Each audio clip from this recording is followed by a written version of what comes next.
Assalamualaikum warahmatullahi wabarakatuh. Jumpa lagi dengan Pak Adit. Kali ini kita akan belajar pelajaran kelas 10. Materi yang akan kita bahas kali ini adalah logaritma. Tujuan pembelajaran untuk materi kali ini adalah yang pertama, menentukan sifat-sifat logaritma. Yang kedua, mengaplikasikan sifat-sifat logaritma untuk menyelesaikan masalah. Manfaat pembelajaran untuk logaritma ini yang jelas kita bisa menerapkannya dalam kehidupan sehari-hari. Misal, kita misalkan butuh untuk mencari intensitas bunyi, kemudian lama waktu bakteri atau sel membelah diri.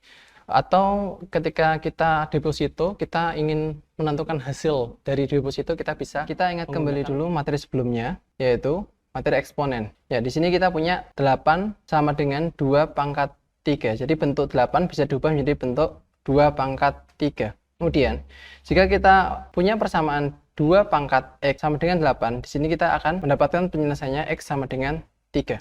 Kita akan membahas tentang logaritma.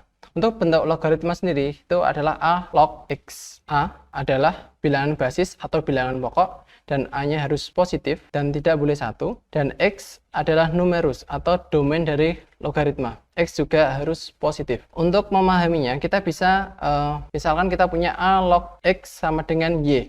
Di sini kita bisa mengubahnya menjadi bentuk pangkat, yaitu dari A, ini bilangan basisnya A. Kemudian di sini kita masih tetap untuk bilangan eksponennya basisnya A, tapi di sini X atau numerus tadi ini menjadi hasil. Kemudian Y di sini menjadi pangkat, ya. Fungsi fx sama dengan a log x atau y sama dengan a log x. Fx dan y ini disebut sebagai nilai atau range dari logaritma. Oke, untuk memperjelas, coba perhatikan contoh berikut. Ketika kita punya 2 log 8 sama dengan 3, kita bisa mengubah bentuk ini menjadi 2. Perhatikan, ini bilangan basisnya di logaritmanya 2. Kemudian ketika diubah menjadi bentuk pangkat, di sini, ini juga bilangan basisnya 2. Kemudian ini numerus atau domain logaritma ini menjadi hasil dari pemangkatan. Sedangkan range atau nilai dari logaritma itu sendiri menjadi pangkat. Baik, seperti itu. Untuk selanjutnya, Pak Adit akan menyampaikan ini 9 sifat-sifat logaritma.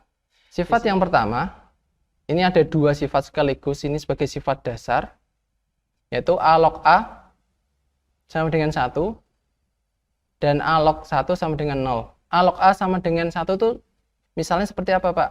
Nah, seperti ini misalkan. Kita punya 2 log 2. Nah, kita menggunakan cara berpikir yang definisi tadi. Dari definisi tadi, kita bisa anggap ini, 2, pangkat berapa yang ketemunya 2? Ya, mesti sama dengan 1. 2 pangkat 1 sama dengan 2.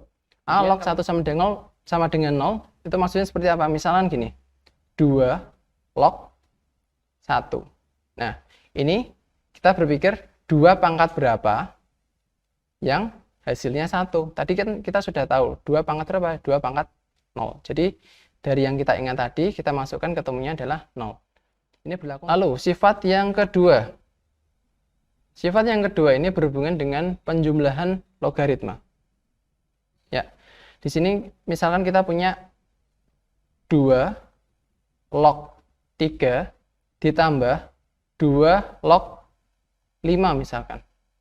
Nah, di sini perhatikan, di sini sifatnya adalah A log B tambah A log C sama dengan A log B kali C. Jadi di sini yang perlu diperhatikan adalah bilangan basisnya. Di sini untuk yang kiri ini, bilangan basisnya adalah A. Kemudian ditambah dengan bilangan basisnya juga A. Hasilnya juga bilangan basisnya A. Jadi nanti tinggal, kalau di sini ada penjumlahan, maka nanti numerusnya tinggal dikalikan. Begitu ya. Oke, coba kita terapkan di contoh soal ini. 2 log 3 ditambah 2 log 5. Bilangan basisnya sama-sama 2. Di sini 2 log. Nah, numerusnya tinggal kita kalikan. 3 kali 5. Ya, boleh kalian tulis seperti ini atau biar lebih mantap, dikurung. Boleh. Hasilnya adalah 2 log 15. Begitu. Kemudian, Pak, kalau misalkan ini bentuk apa namanya? Lognya ada banyak, bagaimana? Tidak ada masalah, karena dasarnya kita menjumlahkan atau mengalihkan kan tetap 2. Misalnya gini, kita punya 3 log berapa ya? 2. Terus ditambah 3 log misalkan 5 ditambah 3 log misalkan 7 gini.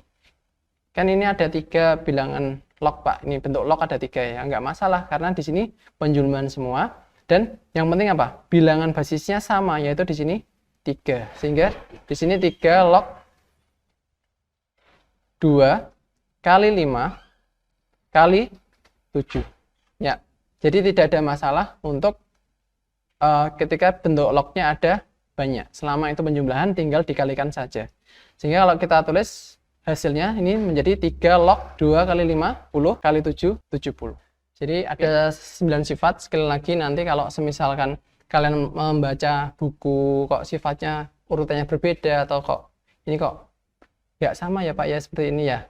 Dasarnya sudah ada di sini semua, cuma memang urutannya yang berbeda. Sifat-sifat logaritma yang akan kita pakai selama satu materi ini, kalian harus pahami itu, agar nanti ketika kita mengerjakan soal-soal yang berkaitan dengan logaritma, bisa lebih lancar dalam mengerjakannya. Di sini Pak Adit punya satu soal latihan, silakan dicoba dulu. Terima kasih atas perhatian kalian, tetap semangat belajar.